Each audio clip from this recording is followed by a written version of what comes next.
the Public Housing Authority Board meeting. Welcome everybody in the chamber. Call to order.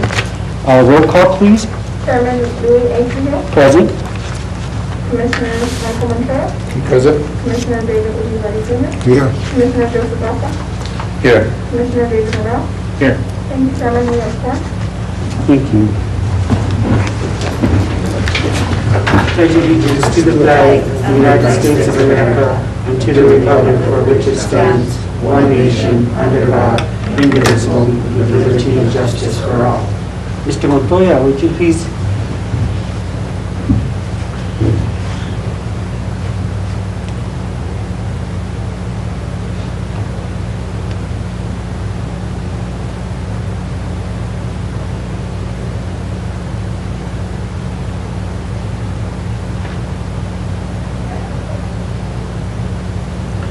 It's kind of hard, Mr. Mayor, to find the words of encouragement with everything that's going on in today's world. But I hope that God gives us the ability to work together for the betterment of our city. Thank you, Mr. Mayor. Thank you, Mr. Montoya. Thank you, Chairman, Commissioners. The next item on the agenda is the approval of the agenda. Mr. Mayor, Mr. Ulibarri, approval of the agenda is this. I have a motion by Mr. Ulibarri, Second, Mr. Mayor. second by Mr. Montoya. Roll call, please. Commissioner Uribe. Yes. Commissioner Romero. Yes. Commissioner Baca. Yes. Commissioner Montero. Yes. I have a motion by Commissioner Uribe, a second by Commissioner Montero. Thank you, Chairman. Motion carries. Thank The you. next item on the agenda is the approval of the minutes of June the 17th, 2020. I'll entertain a motion. So move, Mr. Mayor. We have a motion by Mr. Montoya, Second. second by Mr. Ulibarri. Roll call, please. Commissioner Romero. Yes. Commissioner Montero. Yes. Commissioner Baca. Yes. Commissioner Uribe. Yes. I have a motion by Commissioner Montero, a second by Commissioner Uribe. Thank you, Chairman. Motion carries. The next item on the agenda is public input. We do not have anybody signed up for our meeting for public input. The next item is a presentation on Housing Authority Finance Report by Financial Specialist, Natasha. Chairman, Commissioners, thank you. We are ending our fiscal year, and I have a typo just so everybody knows. There is obviously not 360 days in the month of June. So it is not June 360, it is actually June 30th. So, sorry, that was a typographical error on my part. But we have, these are going to be the finance report for the end of the fiscal year. As you all know, the Housing Authority is always on a modified, full accrual basis, not modified accrual like the city. But, so our financial statements are usually on the accrual basis. So this is before we closed out all of our receivables and everything else. So our dwelling rent bill for the entire year was $537,617. Last year, for the entire year, we were at $586,509. Obviously, our revenue did go down for our dwelling rent because we are an income base, so everybody's rent is based off of their income. Ours got cut, unemployment kicked in, and even though they got that additional $600, public housing sent out a notice we were not allowed to calculate that $600 into their rent. So when it was 60% of their gross income, it was actually 60% of their gross income minus that $600. So that was part of the reason why our income looked a little bit lower as far as the dwelling rent, our revenue, I should say, looked a little bit lower as far as the dwelling rent went. Our operating subsidy did go up. This is in a large part to our occupancy. Our operating subsidy does get funded on a basis of our occupancy. So obviously, as our occupancy continues to go up, our operating subsidy will also continue to go up. These are based off of numbers from about 2 years ago. Last year, we received or accrued $738,304. This year, we accrued $805,364, which is awesome. For housing other income, We have 22,000 that we billed out. A lot of that was move outs, a lot of that was wear and tear I should say, that the tenants inflicted on move out, as well as like any sort of cleanup charges, anything like that. I also believe that in the other income was also the $8,000 that came from the insurance from the truck that had been set on fire, one of our trucks that had got set on fire, that's also recorded in here. We have the transfers in, and those transfers were for the repayment agreement of $317,251. Of course, it's going to be more than what we received last year. But due to our cash balance and the amount of money in our operations, we did not pull down any money, because if you look, our actual revenue for expenditures is far beyond what it needed, so we left that capital fund money in capital fund instead of moving it over. As far as the expenditure side goes, our employee expenses at the end of the year were $623,396, and operating expenses were $522,313. Both well below what we had budgeted. Of course, the operating expenditure in there is going to include betterments and improvements, which are betterments and improvements. We didn't touch that line. We will start working on the rehabilitation of those 10 units.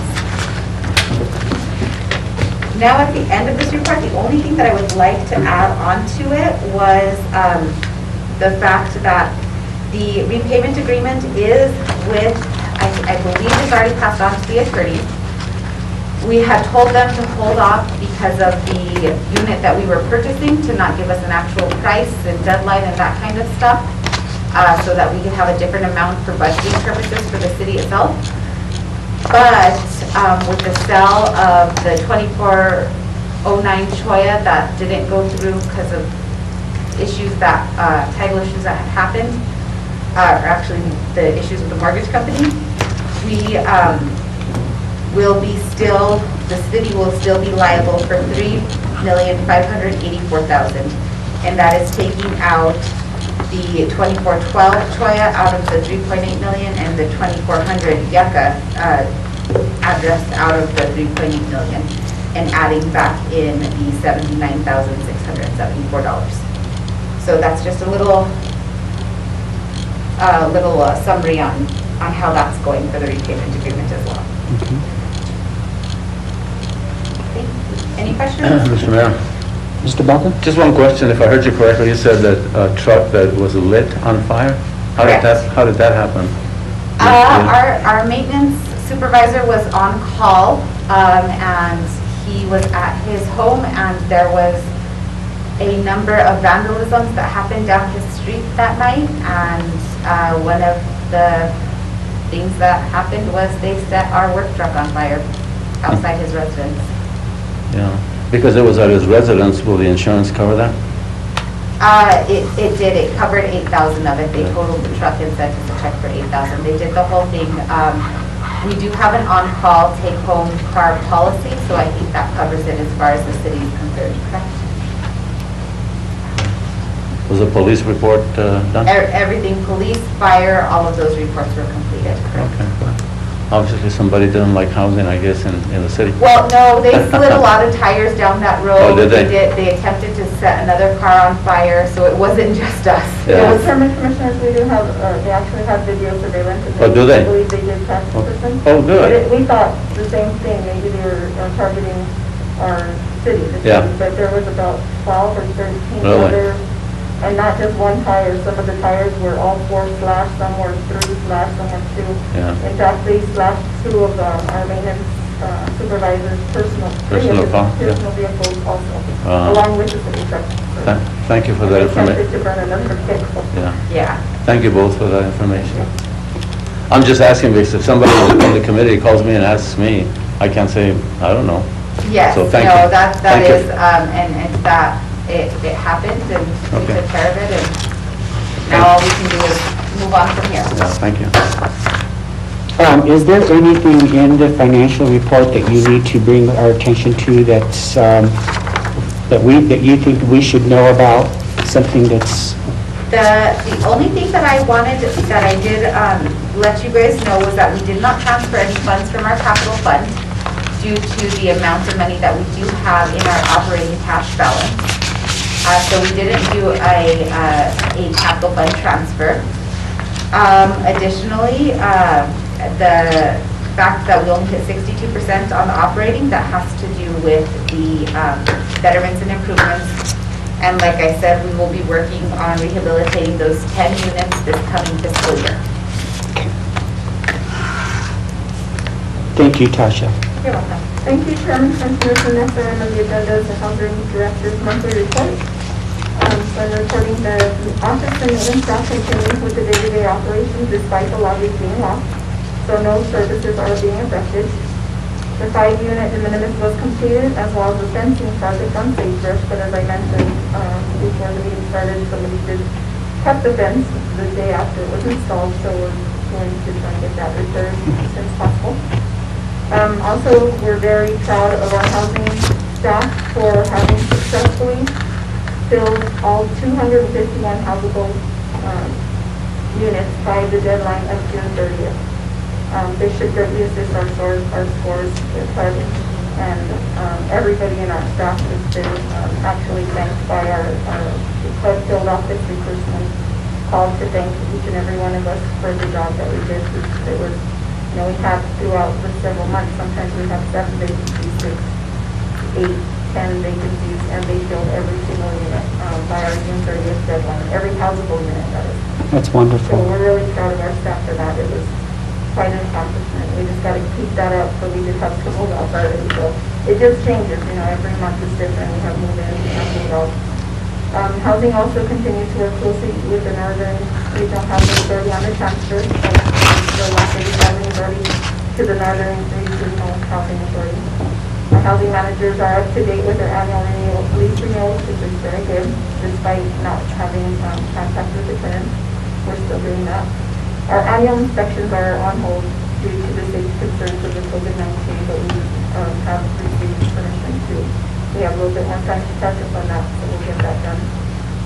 We did ask for applicants, and we put out an ad on our city's website, on, I believe, Facebook, and it kind of backfired, and we're getting an obscene amount of calls from Las Vegas, Nevada. This is nonstop, so I'm trying to find out where it was put. It doesn't say Las Vegas, New Mexico, so we've had tons of calls all day long for housing in Las Vegas, Nevada. Currently, we had, this was at the end of last month, actually, we had 60 applicants on the waiting list. By bedroom size, we have 48 on our 0 to 1 bedroom. We have 6 on our 2 bedroom, 3 on our 3 bedroom, 2 families on our 4 bedroom, and 1 family on our 5 bedroom waiting list. So we are still accepting applications. We can call the office, we can meet them outside, and we are steadily receiving applications coming into the office. And that's all I have for my director's report. Well, congratulations to your staff, all of you. I think that's fantastic that you got all those housing units filled. Congratulations. Thank you. I'll pass that along to you. Please do. Mr. Mayor, Mr. Montoro?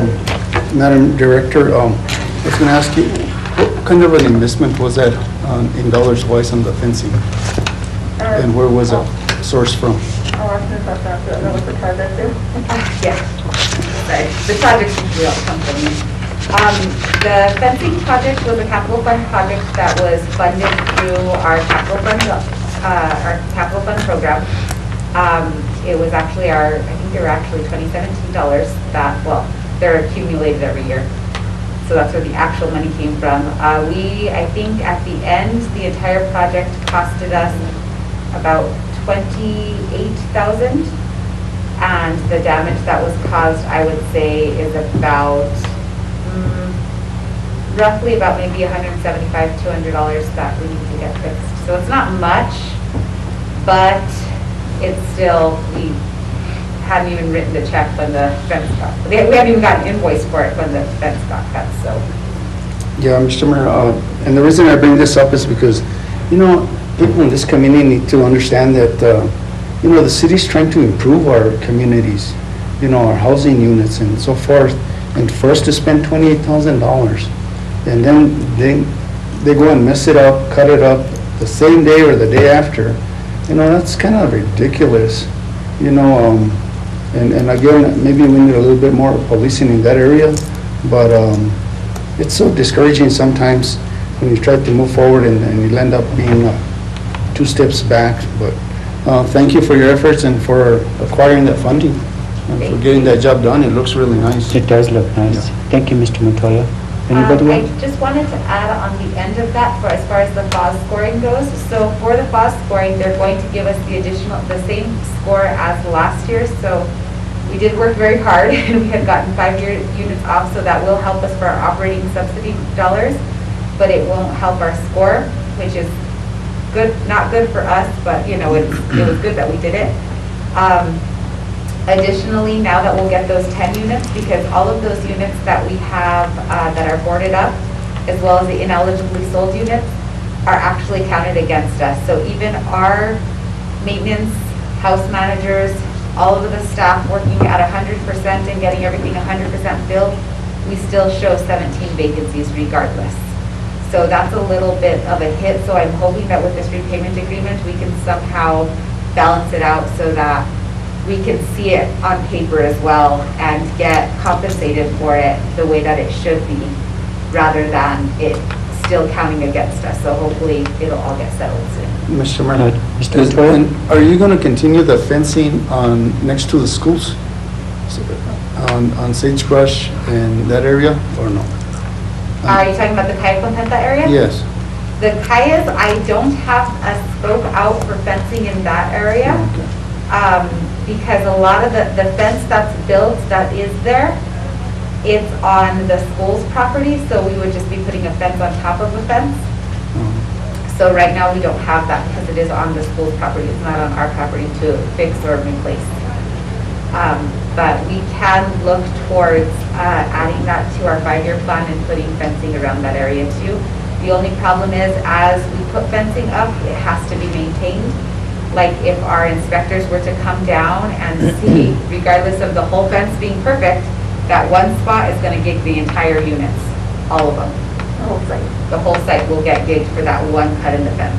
So that's the only hard part with the fencing. We're doing it for the safety and security of our tenants, but it also affects the scoring mechanism that we are held to. Thank you. Thank you, Mr. Montoya. Anybody else? Thank you, Chairman. Commissioners, the next item is the Commissioner's report. Any reports, Commissioners? No? Okay. The next item on the agenda is the executive session. I don't believe we have any need for executive session. The next item on the agenda is adjournment. What's the pleasure of the council? So move, Mr. Mayor. There's a motion by Mr. Montoya, Second. second by Mr. Romero. Roll call, please. Commissioner Romero, Yes. Commissioner Uribe, Yes. Commissioner Montoya, Yes. Commissioner Becker. Yes. A motion by Commissioner Montoya, a second by Commissioner Romero. Thank you, Chairman. Motion carries. Thank you. Thank you for the good job you guys are doing. Thank you. Awesome. Thank you.